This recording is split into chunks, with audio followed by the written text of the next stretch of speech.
So ayan mga ka-beauty, ang aking baby. So nakita nga niya ang kanyang ate na nakasakay sa e-bike. Si ate nga niya pala ay nagpa-practice pang mag-drive ng e-bike dahil hindi nga siya marunong. So ayun nga mga ka-beauty, dahil yan ay naambon, nagtakip po siya ng kanyang kamay sa ulo.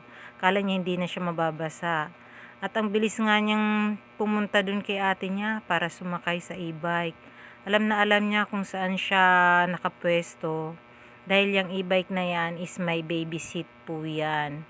So, kapag ako nga pala ay nagda-drive dyan mga ka-beauty, lalo na at malayo ang aming binabiyahe, is naglalagay nga pala ako dyan ng seat belt.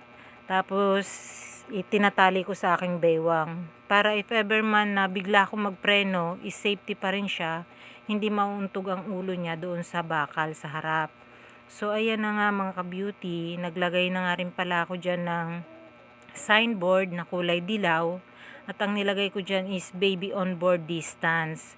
Para po aware ang mga motorista na may kasama po tayong baby sa pagta-travel po, ayan, sa pagbibiyahe po natin. Tsaka kagandahan niyan kapag may ganyan ka, kahit na mabagal ang patakbo mo, is sila na po ang mag-a-adjust. O di ba mga ka-beauty, ang motorista ang mag-a-adjust sa atin kasi nga may kasama tayong baby.